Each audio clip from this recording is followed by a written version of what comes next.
Hi, everybody. It's Frankie, Lou. And Angus and Amber. Amber, yes. This is our oldest chicken. She's been around now for 6 years and has lived through bobcat attacks, weasel attacks. She's our survivor. Okay? And she's awesome. Yes, she's a really good girl. I like to use a nickname for her, Little Old Rototiller. Yeah. Because she helps with if you have chickens, at the start of the season, it's really good to put your chickens in the garden just before you plant anything. So then they will help to get the soil ready, right? Yeah, because yeah. She takes care of our rototilling. Once you plant the garden, you don't want the chickens in there. We'll talk about that more later. But right now, this is heaven for her. It's a beautiful day, so we're letting her and her sisters have some fun out here. All right. This is part of our garden planning. Are you going to put her down now? Is letting Amber have a go at the garden. Yeah. Okay, so what we did think we'd talk today about is planning your garden and setting yourself up for success. Okay? Now, so the three things, we have 3 topics to cover. Mm-hmm. First one is companion planting, crop rotations, and raised beds. Yeah. So you're gonna find that we cover the topics of companion planting, crop rotation quite a bit, because honestly, it comes up with almost any subject when it comes to gardening for us. With companion planting, that is using plants as companions for each other to help them grow better, and also to maximize the use of your space. Yeah, we have lots of different kinds of plants that we like to grow together, but I think one of Angus's favorites, because it is rather pretty to look at, is which one, Angus? The carrots. The carrots, yeah. I was thinking you were going to talk about 3 sisters, but that's okay. Carrots. Angus loves his carrots. It's one of the few crops he will eat in the garden. Yeah. And I like to companion plant my carrots with peas. Carrots and peas grow very well together. You can actually grow peas in between your carrot rows. And we got lots of bees around today. They're all out today. It's quite exciting for us. But if we seem a little distracted, that's why. So the first thing with companion planting, this has been like the best companion planting that's ever been created, and you can live off of these 3 plants, and they work really well together. Yeah, which ones are those? They're called the 3 sisters, beans, corn, and squash. Yeah, these are all North American crops that the indigenous people, especially in Canada and in parts of the U.S., did actually plant together. And it was a very smart crop to grow together. And we use it constantly in our own gardens. That would be one of the 4 beds that we do every year with our crop rotation, the 3 sisters, which is you plant your corn, you plant the pole beans to go up around it, and you plant the squash at the base. And it helps like mulch. Yeah, it helps mulch the squash, and also these 3 types of plants, they do work together to keep the soil enriched, and also they can repel each other's pests. It's a very efficient use of the space. So we always do the 3 sisters. That's one of our favorite companion planting groups. And we do that in at least 1/4 of our crop beds every year. Another group that we do is the nightshades. They're not Angus's favorites, except for potatoes. Potatoes are a nightshade, but that would be tomatoes, peppers, eggplants. They are all nightshade family, and they're 1 bed. You don't want to plant those with your squash, okay? Because they're going to have completely different soil needs and completely different things they put into the soil. Okay, Angus mentioned his carrots, so I usually do carrots and peas or carrots and onions with greens. So leafy greens and some less intrusive roots I put in there. And then the last one, do you remember what that is? Probably not. No. Brassicas, because he doesn't know what that is, because he doesn't eat those. That's your cauliflower, broccoli, your gailan, all of your mustard greens, your beets and stuff, those grow really well together, and so that's one of the other ones we use with our crop rotation. So we have 4 different types of beds, the nightshades, we got the leafy greens and carrots, and the 3 sisters. The 3 sisters and the brassicas. Okay? Yep. So when you're planning out your garden bed, you want to be thinking of these 4 things, and you want to switch them around. Now, why do we do that with a crop rotation? So this is called crop rotation. The reason why we do it is so different plants put stuff into the ground and take stuff out.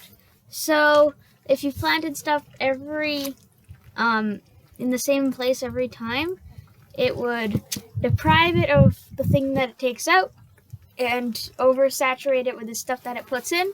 And also, when you do the crop rotations, it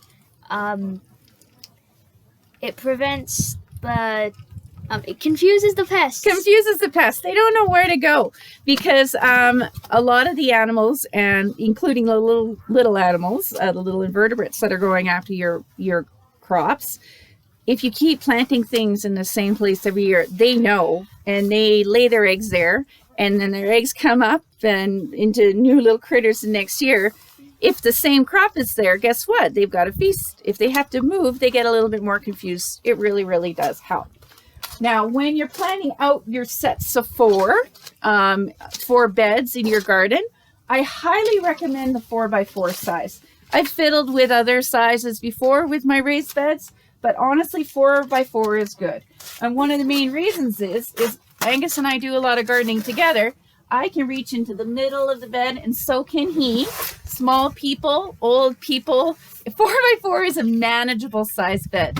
Some of the beds I try to be more efficient and go 4x8, and it's a bit of a pain because I have to put planks down the middle so I can get into the center of that bed when I'm in that long length. So I really, really do like the 4x4 size. Yep. Another benefit of doing raised beds is it's really easy to add attachments like trellises, polycarbonate walls. Yeah. Angus really likes to plant to fasten polycarbonate all along the outside of his beds. And why do you like to do that? It prevents the wind and it amplifies the sun. Yeah. Traps the heat in there. It also actually helps with humidity. Traps the humidity in a little bit better. But it's kind of hard to put a polycarbonate wall around a planting bed that's just in the ground. If you've got a nice 10-foot plank, it's very easy to with the screwdriver, the drill, and get them on in there. With this bed here, this is my favorite design, and I replicate this often. I use a nice thick post here, and I actually use that as my fastener for the middle, and I just keep it up high. And it's so easy to put trellises and netting up on that, and it also keeps my beds together.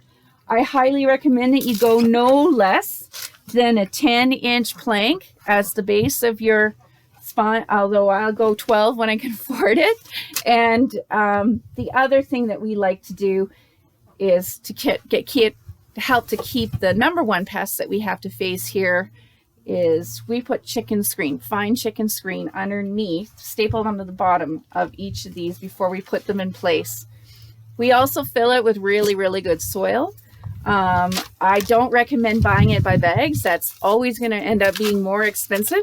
When you're there's this company, what's the Bark Mulch Depot here in Springbank. We use Bark Mulch Depot. It's contact free for this while this pandemic is happening, and the way it works is you dial them up and you go and they'll dump like a pile of dirt on your driveway. There you go. But that brings up another point. How do you get the dirt from the driveway to your garden bed? Wheelbarrow. Wheelbarrow. So make sure when you're doing the planting of your rows and columns, each one you have to have enough space for a wheelbarrow. Yes. I actually designed it so that there's space for a wheelbarrow down each of these rows, which is about 2.5 feet. and then space for me to walk comfortably in between each of the columns. That's really important because there's nothing like creating this supposedly accessible, nice raised bed and not being able to get your soil amended. So that's very, very important when you're planning it out. It might seem like a waste of space to you when you're designing it. It won't seem like a waste of space to you in the fall when you're using your wheelbarrow. Yeah, definitely won't. So do think about that. So I know that we've covered a lot of material today, but the key points we want to get you guys to think about. Oh, and also with the companion planting, another resource I was going to suggest to you is West Coast Seeds website. Yes. It has the most adequate information for companion planting. I'd say more than adequate. With the other websites, there's like, oh, plant this and this together. But no, that doesn't work. We've just found that there's been a lot of conflicting information, and over the years, I've learned to trust that website for helping me determine what should go in each bed together. And they put new stuff up when they find new companions that work. So it's great. I really do enjoy that website. So raised beds, I know it seems more expensive and more work at the start, but it does reduce your work immensely after the first year. There's one thing we forgot to say about the raised beds. What's that? You need like a fine chicken wire to put underneath the... I did mention that. Really? You were paying attention to chickens when I was mentioning that. So yes, the fine chicken wire. Helps with the pest control. Yeah. So you've got your raised beds. Highly recommend it. 4x4 size is really good for being able to have access all the way around. You can plant way more intensively in a raised bed. Where you're planting in the ground, you have to make big room for rows, but you can basically plant way more intensively. Where it says distance between each plant and distance between each row, when you're planting in a raised bed, you just have to do the distance from each plant because you're not going to be walking on the soil at all. It reduces your weeding in the future. I find that I have to weed far less with the raised bed. One tip with the weeding, if you use like chicken feed, in the rows, if you put feed bags, they kill the... Yeah, we'll talk about that at another time when I'm laying out my rows. Yeah, we'll give more detail. But we do have all sorts of things for keeping the weed control in between the rows. Then you want to think about companion planting. It's good for multiple reasons, including increasing your crop intensity, pest control, and keeping your soil nourished. And then crop rotation is the other thing we want to suggest. Crop rotation. Yeah, you want to rotate those crops. You can maybe get away with planting something in the same place 2 years in a row, but you really don't want to go more than that because you're just going to wreck that soil. I know that you're going to be putting compost on that soil every year, but honestly, you want to have there be even depletion of the nutrients in the soil. So when you put the compost on, it's going to actually do its job. All right. So thank you again for tuning in. We've got lots of other topics planned over the next coming weeks as the weather improves. And if you have it, thanks for watching us. If you have any questions or comments, please feel free to let us know. And I hope you guys enjoy your spring. Have a great day.